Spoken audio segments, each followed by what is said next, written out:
You ever have a moment that rewires your understanding of reality in a single breath? For me, it happened at 4:46 p.m. on a Wednesday, in Conference Room B, known less for its function and more for being the only room where the air conditioner worked properly. I was on hour 9 of debugging a security algorithm that would, if implemented right, fundamentally reshape our API architecture. The kind of code that didn't just solve problems, it rewrote rules. I'd spent the past 3 months building it from scratch. Encryptions, token verifications, load balancers that would make an AWS engineer weep. And then I heard it. Not a bang, not a scream, just a voice. "Oh my God, Asher, just be patient. As soon as she finishes the new code, she's out."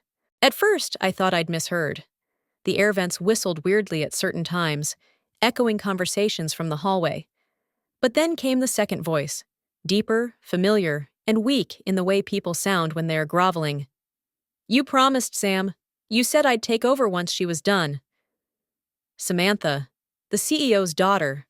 I froze, fingers hovering over my keyboard, blinking cursor, waiting for the next line of code that would never come. "She's almost done," she continued, her tone featherlight. "I checked her commits. Couple more days, and that system will be ours. Daddy's just waiting for her to hand it in. Then boom, gone. No mess. HR's prepped her termination packet already. All we have to do is smile and let her do the hard part." The blood drained from my face. I didn't move. Not a flinch. Just sat there, very still, like prey in tall grass. My heart thumped so loudly, I was afraid the mic on my laptop might pick it up. They were talking about me. They were planning to fire me the second I delivered the thing I'd been working on night and day. The thing only I knew how to build. The system they would never have dreamed of without me. My code, my mind, my time. And now, their asset. Until I was no longer useful. Samantha's voice was chipper, like she was talking about brunch reservations. "You'll look amazing in her office, Ash. Big windows, standing desk, and no more junior devs side-eyeing you like you don't belong. You'll own it." "I swear I didn't mean to delete the whole directory last time," Asher mumbled. Oh, please," she replied. "That file wasn't even worth that much. What, 15 million? Daddy covered it." $15 million. Deleted. And they were replacing me? I sat there long after their footsteps faded down the hallway. I don't remember how long. 10 minutes? 20? I just kept hearing her voice on a loop, like static in my head. "As soon as she finishes the code, she's out." I didn't cry. I didn't panic. I didn't march into anyone's office demanding answers. I simply stood, calmly gathered my things, and walked out. That night, the air in my apartment felt wrong. Too sterile, too silent, like the whole place knew something had shifted. I didn't turn on the TV. I didn't call anyone. I just changed into a hoodie, tied my hair into a knot, and walked into my home office. It was time, not to fight back, not yet, but to prepare. I powered up the tower I kept offline. My real system. The one with no company oversight, no prying eyes, no version control snooping. I entered the passcode, hit enter, and felt the low hum of purpose fill the room. First, I backed up every line of the critical code to a series of encrypted containers. I didn't just copy it, I protected it.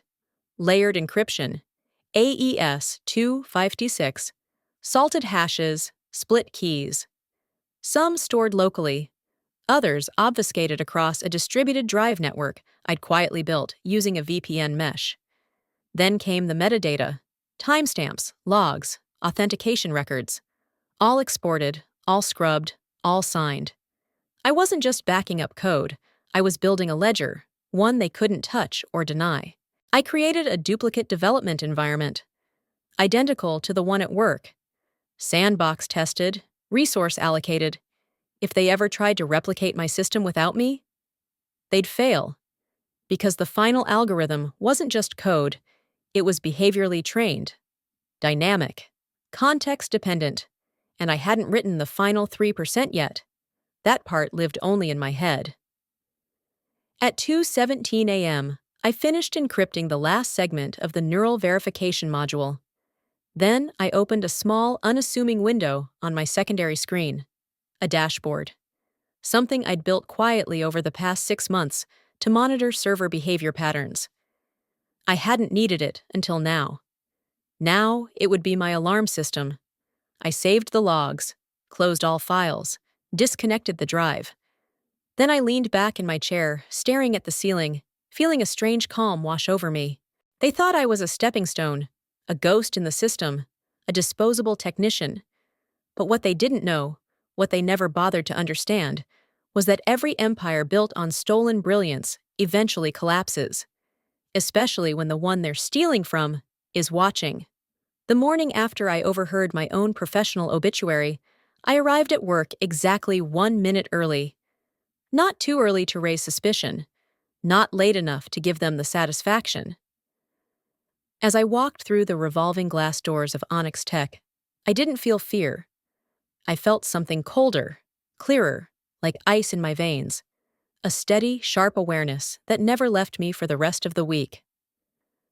I smiled at the receptionist like I always did, said hi to Kevin in QA, made small talk with Rita from HR about the weather.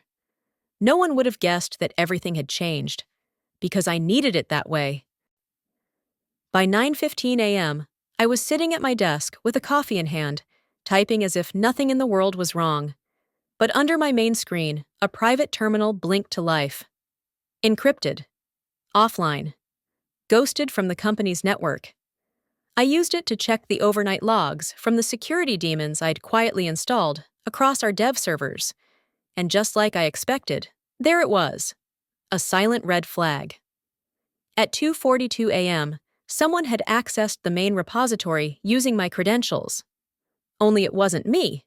They had used a cloned access token, a copy of my digital fingerprint.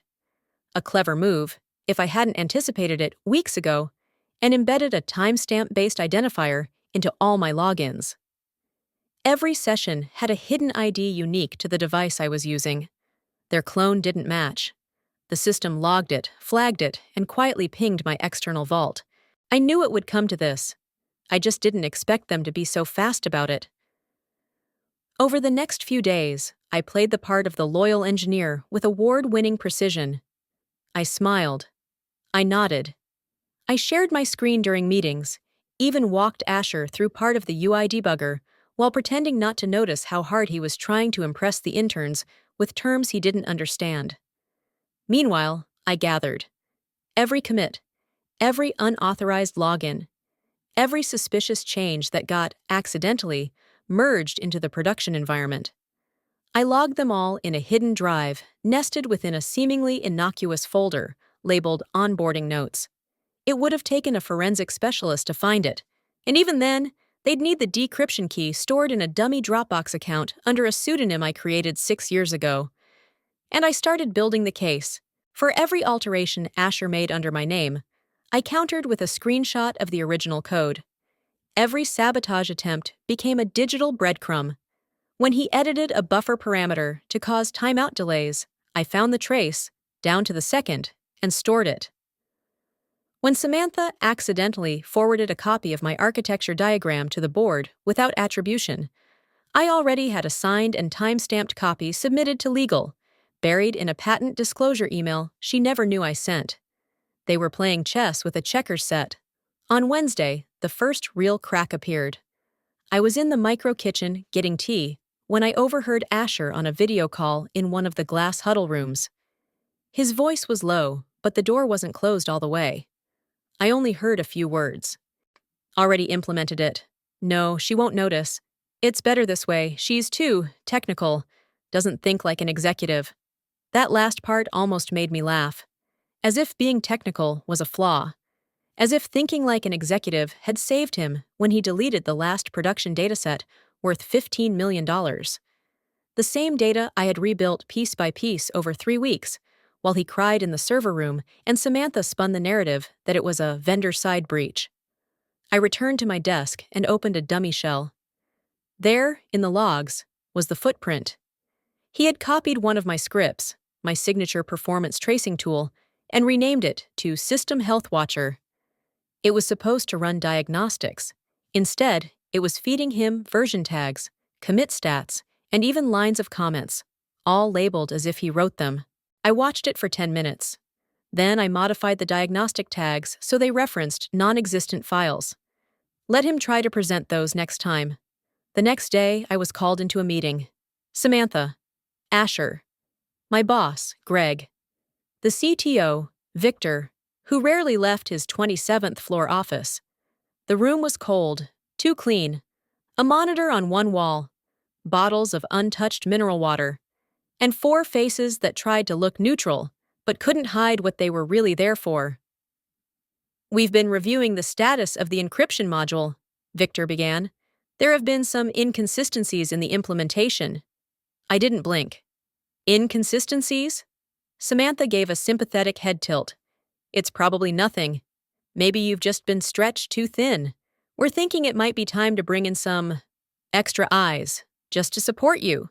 Asher smiled faintly, but didn't speak. He didn't have to. I leaned forward slowly. "Support is always helpful," I said. "Of course, I just want to make sure the integrity of the deployment remains intact. We don't want to push anything unstable, especially considering how sensitive the new system is." Greg nodded, uncomfortable. "Right. We just want to make sure everything's solid. No pressure." I knew what this was. It was the soft launch of a coup. They wanted me off the project before I could see the final sabotage through. They wanted plausible deniability. They wanted to fire me and explain the collapse with words like mismanagement, burnout, technical misalignment. But they were forgetting one thing. I was documenting everything. Later that evening, when the office emptied, I stayed behind. Lights off. Curtains drawn. I pulled up the system shell on my private terminal and triggered a silent cascade. It was a warning signal. If anyone tried to push live the code with the hidden decoy files, a message would be sent to 3 secured addresses, including my attorney's. Each message would contain an encrypted, time-stamped audit log with the full source history, unauthorized access flags, and side-by-side comparisons of the real code versus the manipulated one. They wanted a show. I was building the stage, and they had no idea they were walking straight into the spotlight. I had always believed that elegance in code came from clarity, from creating structures that were transparent, traceable, built to last. But now I was writing with a different philosophy. Now I was building a fortress dressed like a sandbox. Each line of code I wrote during those long, hushed evenings wasn't just technical, it was tactical. What they thought was a refactor was in truth a reconstruction. What they assumed was optimization was redirection. I wasn't just preparing the system for deployment, I was reinventing it from the inside out. And they never even looked twice. By day, I smiled during stand-ups and presented demo slides with cheerful color palettes and progress bars. By night, I sat in the low glow of my home office, hands flying across the keyboard as I layered complex conditional logic into the system's heart. Loops inside loops, authentication triggers that adjusted to behavior, subroutines designed to detect environmental changes and react differently based on who was accessing what and when. I created a forked framework beneath the main system, an invisible second spine. To an external observer, it looked like routine abstraction, standard modules, well-commented, evenly spaced functions. But under the surface, those modules were guardians. They tracked user activity with precision, tagged inconsistencies, and silently sent logs to a cloaked analytics layer I embedded deep within the codebase. I named it GhostRoot. GhostRoot didn't interfere with performance. It didn't appear in any compiled builds. But if a certain sequence of actions occurred, like, say, an unauthorized production push using cloned credentials, GhostRoot would trigger a delay, not a crash, not a red flag, a quiet, inexplicable delay, enough to cause confusion, doubt, questions, and then logs. Logs that were already set to forward to my encrypted account, my attorney, and 2 former colleagues who knew better than anyone what dirty corporate hands looked like. I backed up everything. Not to Onyx's cloud, of course. I used a distributed ledger I built last year for a blockchain side project. Every nightly commit was hashed, time-stamped, and mirrored across 3 private drives. 2 of those drives were in secure locations. One was inside the lining of my old suitcase, still packed, still zipped in the corner of my bedroom. It wasn't paranoia, it was preparation. They had made their intentions clear. I was expendable. But expendable didn't mean invisible. And they'd forgotten something crucial. When you build the foundation of a house, you know exactly where to shake it. Midweek, Samantha started stopping by my desk more often.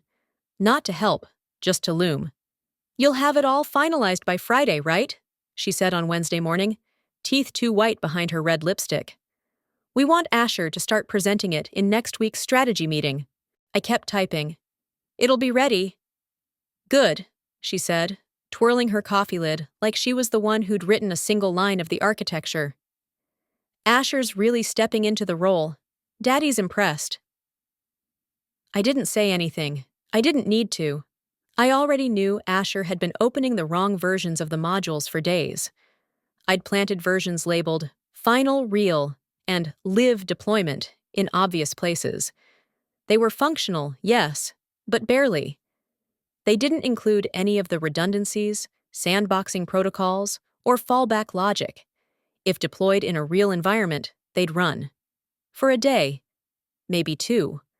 And then, silence. Frozen dashboards, incomplete data syncs, mysterious authentication rejections. All of it meticulously documented. All of it leading back to whoever touched it last. And that, by design, would not be me. On Thursday night, I finalized the new architecture. I didn't announce it. Instead, I sat quietly, with the lights off in the open office. The cleaning crew had already passed. The city outside was dark, pulsing with the muted rhythm of lives going on. I watched the system compile for the final time. Then, I uploaded a clean deployment version to the shared team folder, one that appeared harmless and complete. In reality, it was the trigger. If they activated it without the root environment keys only I had, the system would initiate a protection loop. Nothing dramatic, just enough inconsistencies in load times, permission resets, and data latency to raise questions. And when they'd dig into the logs, they'd find fingerprints. Not mine.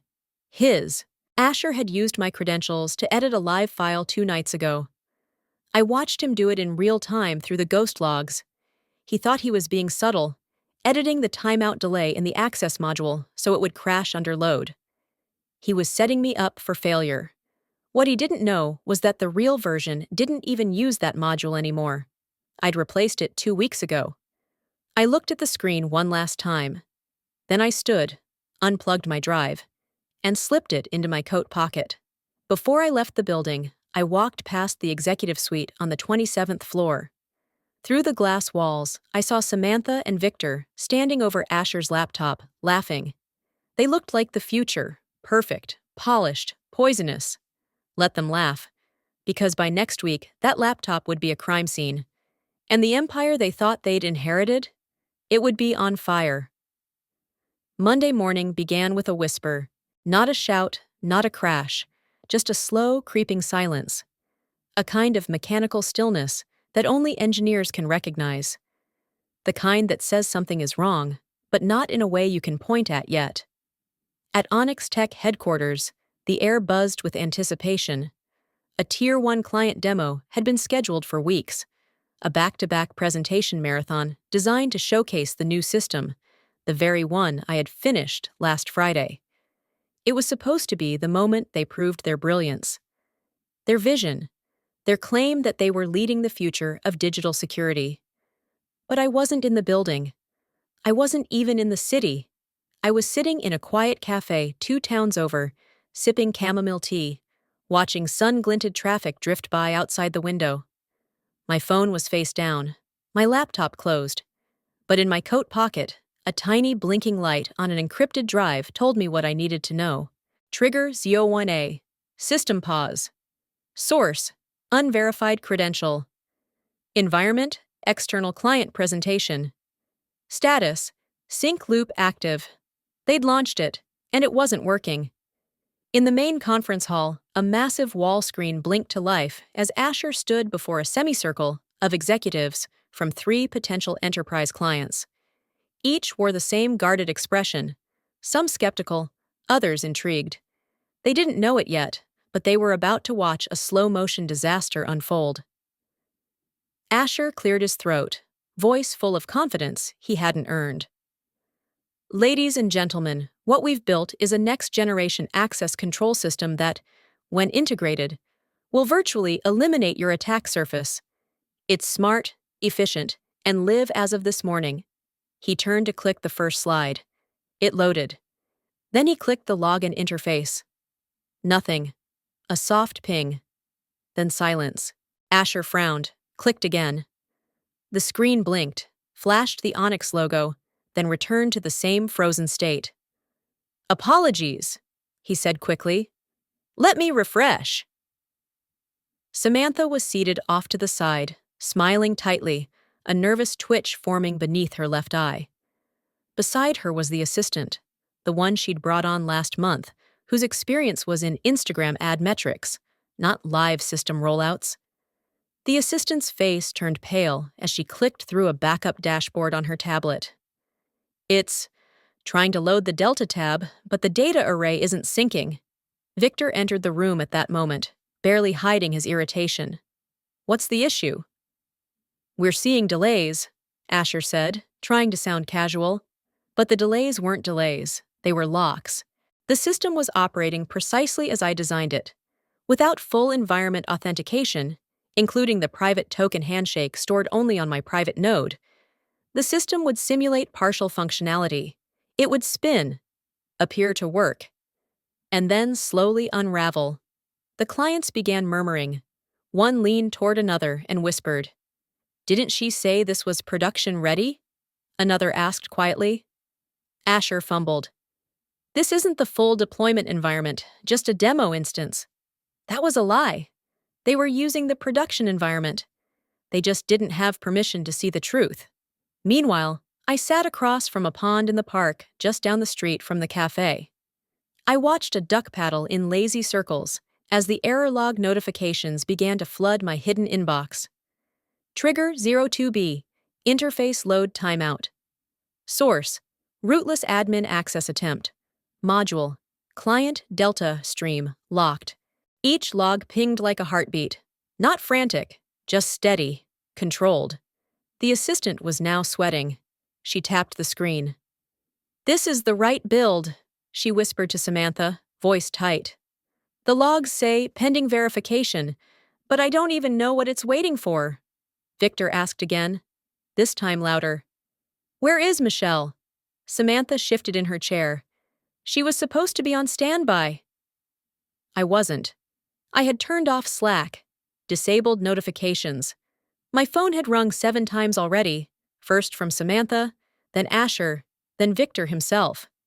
I didn't answer. They hadn't earned it. The assistant began typing frantically. "I think we need to restart the instance." Victor's tone dropped. "Don't restart anything. If we lose the client session cache, we'll have to reboot the auth container manually." Too late. The assistant hit enter. The screen went black for 2 full seconds. Then a line of text appeared at the top. "Waiting for secure root key. Unverified session." "What the hell does that mean?" Victor barked. I don't know," the assistant stammered. The clients were now openly watching, some with folded arms. One smiled faintly, entertained. Another closed his laptop with a sigh. I could see it all without being there. The silence, the flush of embarrassment on Asher's neck, Samantha tapping her heel furiously beneath the table, the assistant's trembling hands, Victor's tightening jaw. And I knew one thing they still didn't. The system was not broken. It was protected. Protected from exactly this. Being stolen, misused, exploited, passed off as someone else's genius. Every mechanism inside it was still humming along exactly as intended. But like any lock, it would only open for one key. Mine. They hadn't just underestimated me. They had built their whole future on the assumption that I was gone. But I wasn't gone. I was just out of reach. The phone was ringing again. I didn't move, didn't even glance at the screen. It was Samantha's fifth call in the last 30 minutes. Before her, it was Victor. Before him, Tyler. The screen flashed once more, then faded into silence. I let the quiet settle like dust. They were desperate. And I was exactly where I wanted to be. Across town, Onyx Tech's crown jewel, the brand new security platform I'd spent the last 6 months architecting, was mid-collapse in front of a room full of executives from Sterling Insurance Group. But it wasn't broken. It was just protected. And the only one who could unlock it wasn't returning their calls. The demo room had been polished to perfection.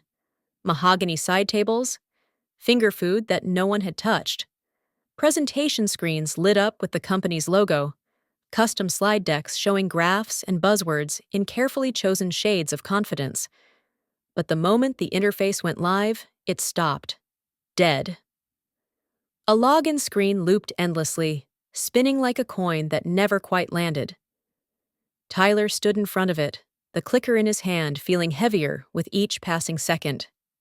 "Just a minor delay," he said, forcing a smile. "Server latency." The clients exchanged looks. Behind them, Samantha stood stiff, her arms crossed over a designer blazer, pretending this was normal. The assistant, barely 3 weeks into the job, and clearly not trained for pressure, was sweating through her blouse, whispering frantically into a headset as she flipped between notes and staging dashboards. "It says, session environment mismatch and root verification failure. That's not in the test logs." Tyler tapped on the keyboard again, trying to bypass the login screen. Instead, a new message flashed across the screen. "Secure session not detected. Awaiting validation." "What does that mean?" one of the Sterling execs asked. "It's probably a leftover debug message," Tyler mumbled. "Harmless." "It doesn't look harmless," another replied. "It's not throwing a 500, Samantha added quickly, trying to regain control. "Just a hiccup with the presentation environment. This isn't production-level behavior." Except it was. This was the production environment, fully deployed, but locked down tighter than Fort Knox. Every access attempt was logged, verified, and checked against a root access token that didn't exist anywhere in the building. Because it existed only on a private encrypted key I wore around my neck. It wasn't sabotage, it was security. Back in my apartment, I sat on the floor, sipping black tea from a ceramic mug as I watched the sun shift through the blinds. On my laptop, an isolated feed displayed silent logs from the platform's activity hub. Unauthorized attempt to override session protocol. User, T-Walker. Method, manual CLI injection. Result, denied. A minute later, multiple failed login attempts from admin node to 27. Source, conference room network segment. Status, IP throttled. Retry disabled for 15 minutes. I leaned back, legs stretched out across the floor, and smiled to myself. It was working exactly as intended. Meanwhile, in the demo room, chaos was blooming behind clenched jaws. Tyler turned away from the screen and looked to Samantha. "We need Michelle." Samantha didn't answer at first. Her eyes were locked on the Sterling execs, who were now rising slowly from their seats. The lead negotiator, a man in his mid-50s, with a calm demeanor and cutting precision, buttoned his blazer. "We appreciate your time," he said, "but we've seen enough." "Please," Samantha began. "We can't invest in a product whose creators can't explain why it's failing mid-demo." "It's not failing," she said. This isn't the latest build. There's been a sync error." Tyler flinched slightly.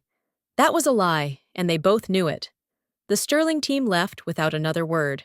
As the door swung shut, the room stayed quiet. Then Victor's voice cracked the silence from the back corner. "You two just cost us a $30 million contract."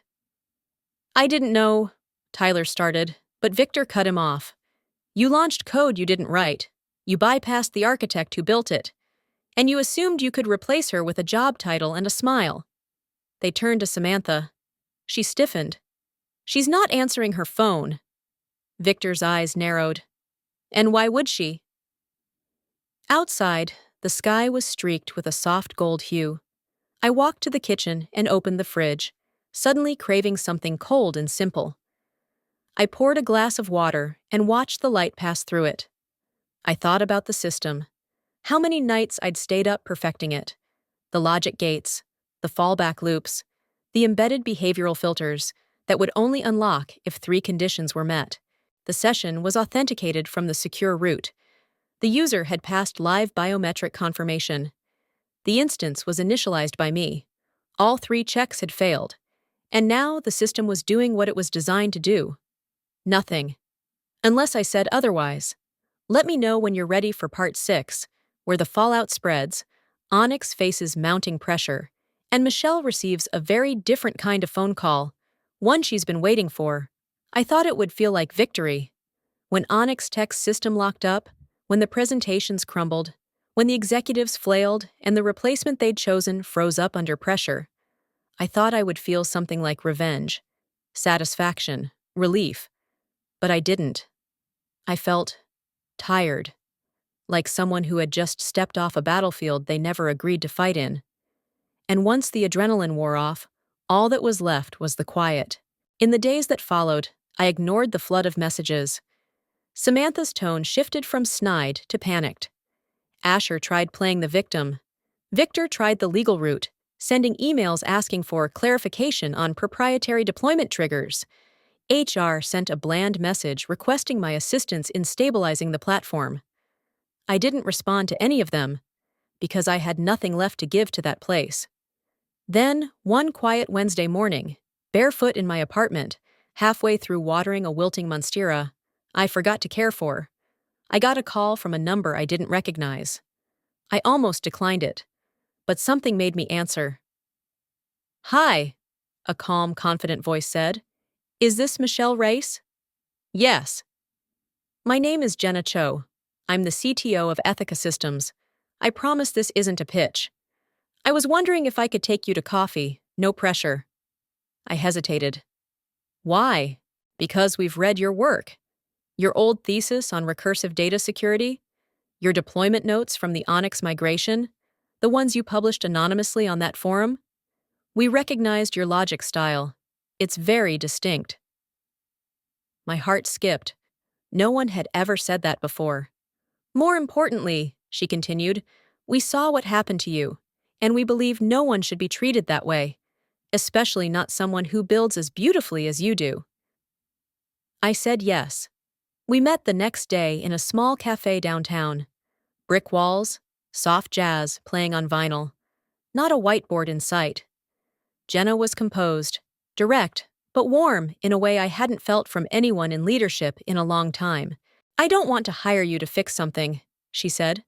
"I want to offer you space to build. For real. For yourself. If we work together, it'll be as partners, not pawns. I don't believe in exploiting genius. I believe in building with it."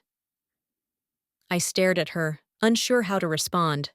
No buzzwords, no tech bro performative flattery, just quiet respect. I didn't sign anything that day. I went home and opened my personal laptop for the first time in weeks. Not the one I used to monitor Onyx. My real one. The one I built from spare parts during a winter break in grad school. It still smelled faintly of solder and old ambition. I opened a blank file, typed one word, seed, and then I began. I wasn't writing for someone else's quarterly roadmap anymore. I wasn't worried about funding decks or legacy API integration for a system I didn't believe in. This time, the system was mine. From the first line to the last. Ethica gave me full creative control. No deadlines, no branding constraints. Just a core principle. Protect people, not platforms. The new system I built wasn't just secure, it was human. Access protocols that responded to emotional indicators, panic inputs, duress triggers, subtle cues that someone was being coerced into unlocking a system.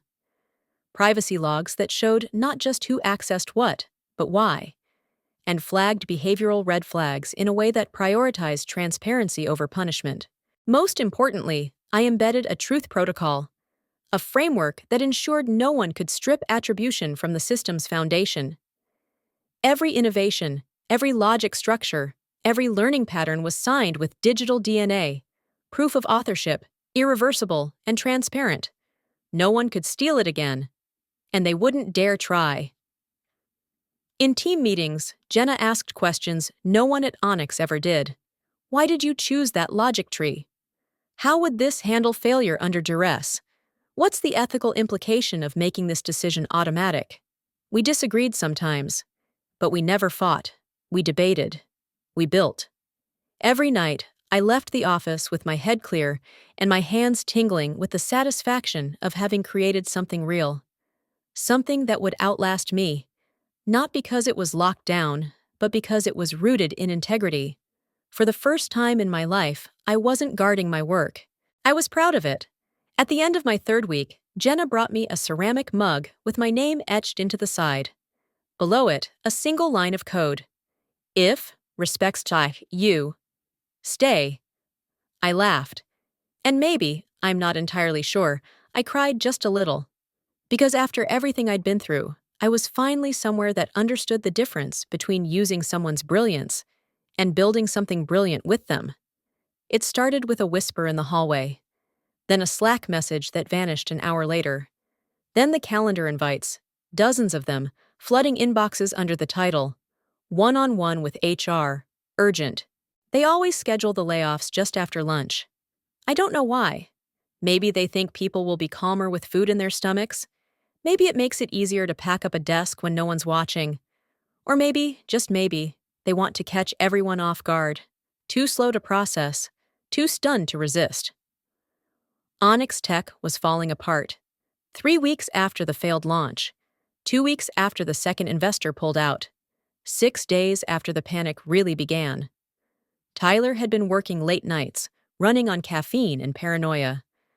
No matter how many files he parsed, no matter how many debugging tools he threw at the system, nothing worked. The dashboard still refused to load real data. The backend refused to authenticate. The production stack looked alive, but hollow. No heat signatures, no response patterns, just silence. So, Tyler did what underqualified engineers do when under pressure. He deleted everything he didn't understand. The legacy folders, the cluttered scripts, the modules that didn't look like they served a purpose. Specifically, a directory labeled Ghost Init Sec v2. He thought it was old code, outdated logic. He thought he was cleaning up. What he actually did was rip out the spinal cord of the entire platform.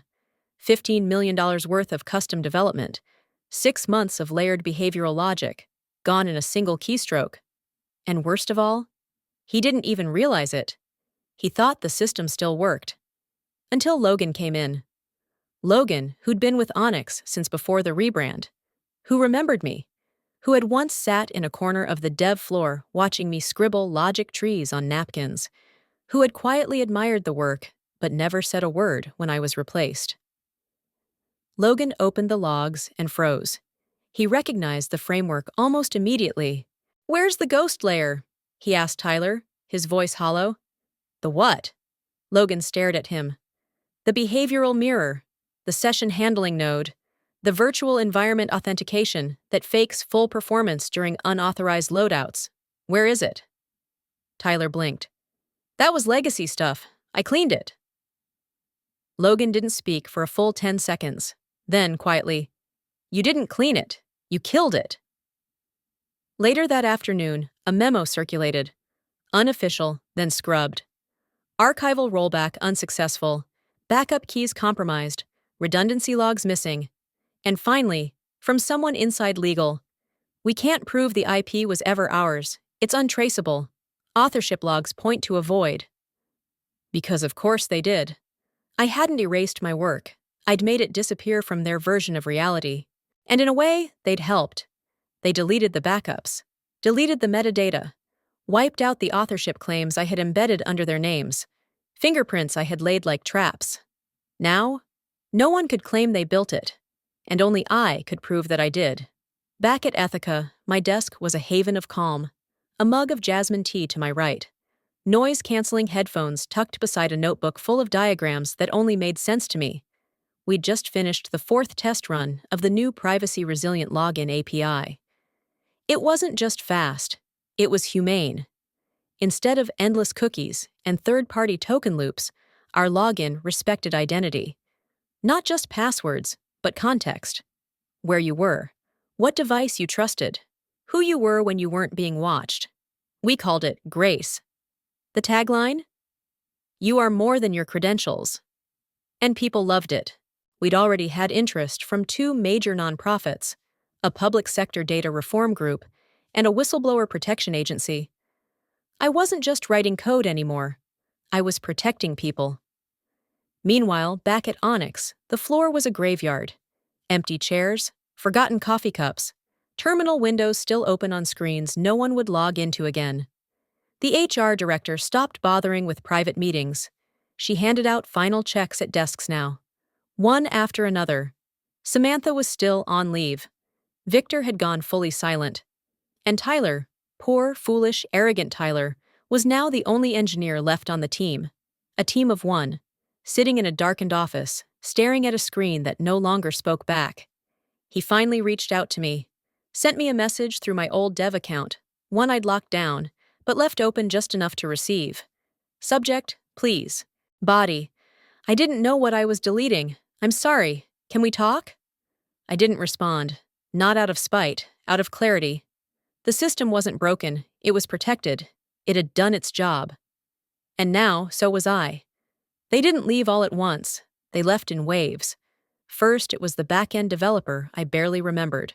The one who always nodded quietly in meetings, never spoke unless asked, but coded like his fingers had their own language. Then came Lila from HR. Then Damon, the senior systems analyst, who had once told me in passing that my log sorting scripts read like music. Then came entire teams. The messages came in quietly at first. Private, cautious. Hey Michelle, I don't know if you remember me, but I worked on the Q3 dashboard update last year. I just wanted to say, I knew it wasn't you who broke the system, and I left Onyx last week. If Ethica's hiring, I owe you an apology. I stayed quiet when you were pushed out. That won't happen again. I downloaded your old repo before they wiped the archive. I saved what I could. It wasn't just good code. It was the only thing holding the company together. They weren't trying to flatter me. They were trying to survive. Onyx, now rebranded as Heliara Technologies in a last-ditch effort to outrun its own PR death spiral, was bleeding.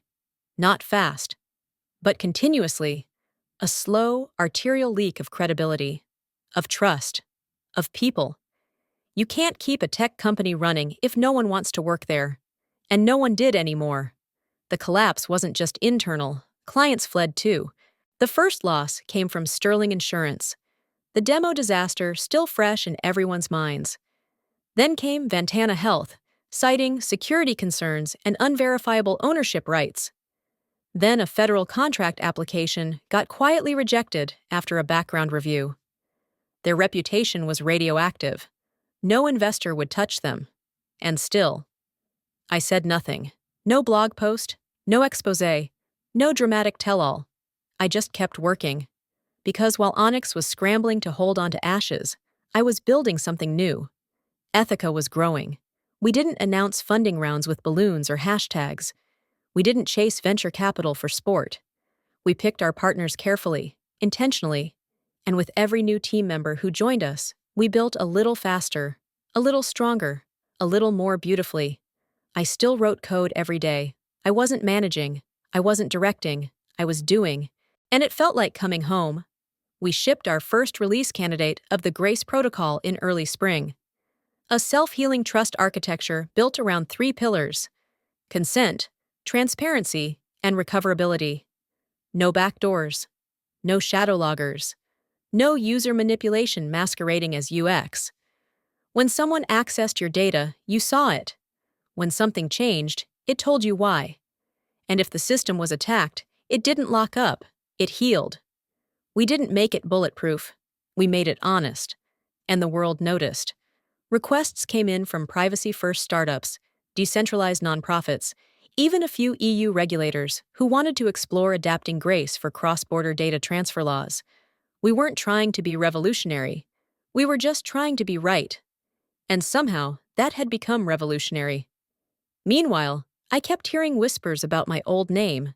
At first, it felt like déjà vu. Then it became a pattern. This has race logic written all over it. We need a system like Michelle's. I'm telling you, it's glass code. You can see through it, but you can't fake it. Glass code. I didn't coin the phrase. Someone on a security subreddit did. But it stuck. My name started to circulate, not on magazine covers, but in Slack threads, in GitHub forks, in whispered side comments at meetups, where engineers pulled others aside and said, "Have you seen what she's building now?" It wasn't fame. It was respect. The kind you don't ask for. The kind you earn. Logan left Onyx not long after Tyler's final screw-up. The deletion of the ghost root architecture. The one piece of the system no one else had understood but me. Logan messaged me too, not to beg, just to say he knew. He'd known all along. I didn't reply. I didn't need to. The system had already answered for me. And still, the names kept coming. Not just from Onyx, from rival companies, from people who'd laughed at me in meetings, from a former CTO who once called me overly cautious and a little too idealistic to lead. Now they were asking to consult, to invest, to learn. But I stayed where I was. Quiet. Focused. Not chasing attention, just clarity.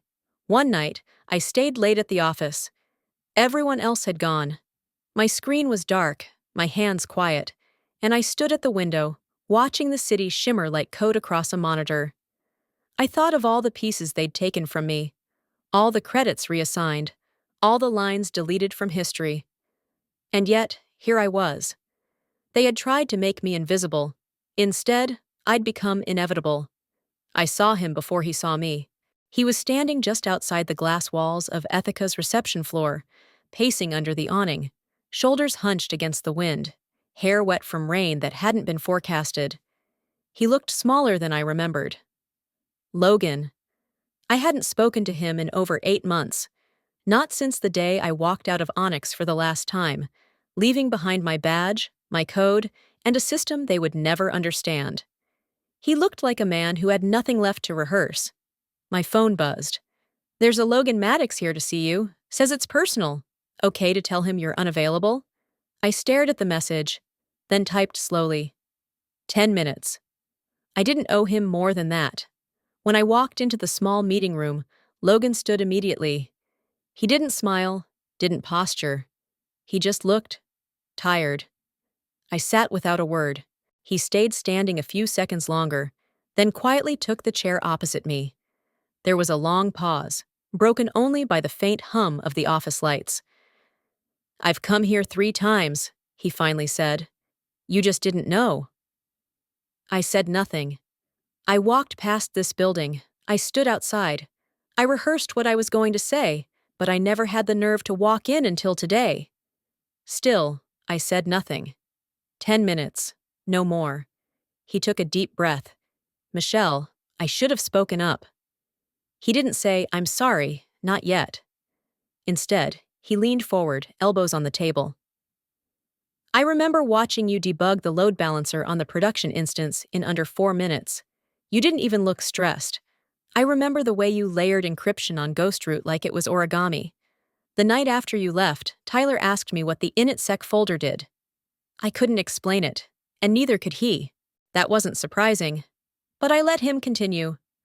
After the clients pulled out, after the board meetings turned into blame sessions, after we rebranded to Heliara to save face, there was this moment, this absolute stillness in the server room. I remember standing there and realizing, you weren't coming back. You had no reason to. We gave you none. His voice cracked, just once. I knew the system was built to survive, but I also knew you'd locked it down out of fear, out of necessity. I saw it in the commit patterns. You weren't trying to sabotage us. You were just protecting your work from people who didn't deserve it. Now he said it. "I'm sorry." It wasn't loud. It wasn't theatrical. It just sat there, sincere and shaking. I crossed my arms gently on the table. "You were in the room," I said finally. "When they laughed at me. When they handed off my project like a party favor. You didn't stop it." "I know. You were the one who recommended merging Ghostlayer without the sandbox staging." His lips parted, then closed. "I know. You watched them cut my access. You watched them replace me with someone who thought root key referred to a folder name." Logan looked down at his hands. "I know." I leaned back slowly. "You didn't fire me," I said. "You fired the future of the company." His head lifted, eyes wide with the weight of those words, and I let them hang there, not because I wanted to hurt him, but because he needed to feel what had been lost, what they had lost, and what I had rebuilt, on my own, brick by painstaking brick. "You didn't just let them take my chair," I continued.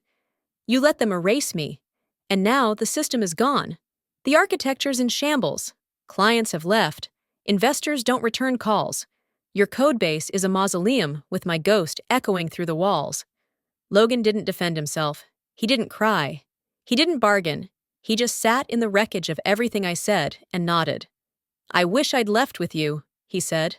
"Most of them do now." He smiled bitterly. "They talk about you, you know. Even the ones still holding on at Heliara. They say, Michelle would have known how to fix this. Or, Michelle never let anything ship before it was ready. Some of them even call your old documentation the gospel." He hesitated. "And the new hires? The ones who joined after everything fell apart? They call the part of the system you built the cathedral. Because it's beautiful. Because it still holds up. Because none of them can touch it without breaking something." I allowed myself a slow exhale. It didn't feel like vindication. It felt like release. "You were given something extraordinary," I said, "and you let it rot. Not because you weren't smart, but because you were scared. You stayed silent when it counted." "I know." I stood. His 10 minutes were up, but before I left, I paused by the door. "You were one of the few who saw what I was building before it was done," I said softly. "You had the chance to stand beside me while we made something that could have changed everything." Then I looked at him one last time. "And you traded it for comfort." I opened the door and stepped out. No goodbyes, no second chances. Just the sound of my heels on the polished tile and the quiet hum of a new kind of future. A better one, waiting for me in the next room. They came for me with lawyers. Of course they did. What else did they have left? Onyx Tech, barely hanging on under their paper-thin rebrand as Heliara Technologies, filed suit in federal court for misappropriation of intellectual property, sabotage, and willful obstruction of corporate knowledge transfer. It was laughable, but also, in a way, inevitable. They couldn't explain their own code anymore, couldn't sell it, couldn't fix it. Their final lifeline was to claim that what had once thrived under their banner had been stolen by the woman they had publicly dismissed, internally discredited, and quietly replaced with a man who didn't know what a signed hash looked like. They called it sabotage. I called it authorship. I didn't react. I didn't call a press conference. I didn't post cryptic tweets or subtweets or hint-laced stories. While they scrambled for relevance, I kept building. And when the court date arrived, I walked into that courtroom wearing the same calm I'd carried since the day I left them. The room was cold, polished, unremarkable. On their side sat 3 suits and a paralegal who looked like she'd rather be anywhere else. On mine, I sat with 1 attorney and 2 thumb drives, one for documentation, one for receipts. Because I didn't just have my code. I had everything. I had the commit history, digitally signed, cryptographically traceable to the company's own identity framework from when I worked there. I had logs, meeting minutes, approval emails, Slack exports showing time-stamped discussions where I explained the purpose of Ghost documentation drafts they'd rejected because it was too technical for executives. I had screen recordings, design sketches, the master index of the system's behavior tree, annotated in my own writing, uploaded to a private repo weeks before they locked me out.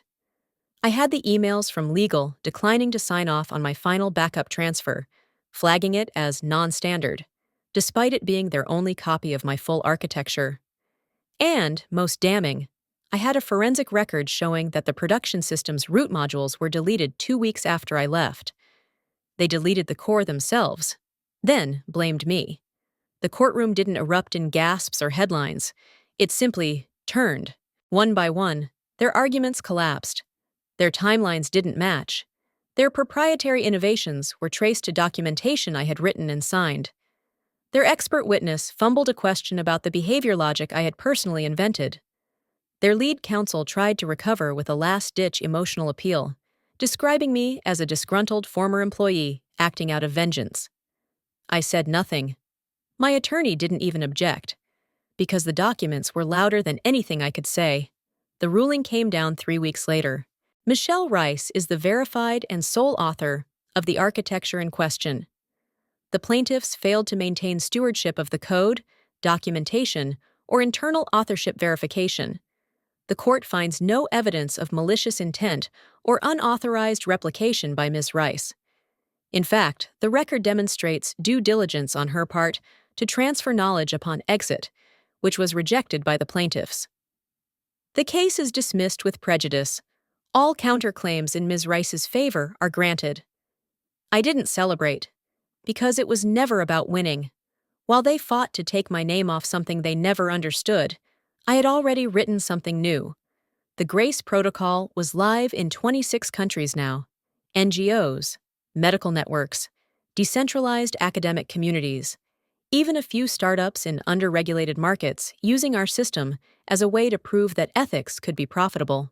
We weren't just secure, we were trustworthy, and people noticed.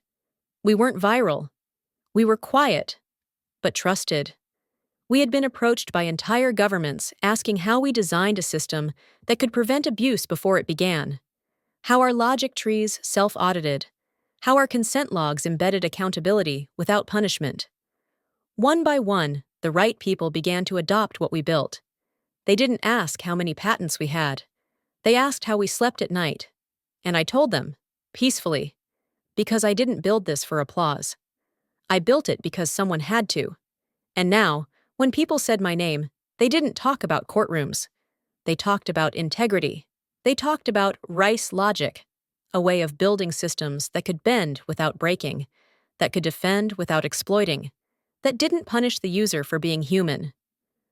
Onyx was gone now, not just bankrupt, forgotten. The website went dark. Their Slack channels evaporated. The last employee posted a farewell photo outside an empty office with the caption, "You can't rebuild a house when you've burned the foundation." They tried to own something they didn't understand. They tried to replace someone they couldn't replicate, and they failed. Meanwhile, I walked quietly into a future I built for myself, with people who valued clarity, with systems that healed. I never screamed. I never begged. I never sought revenge. I just kept building, and the world noticed.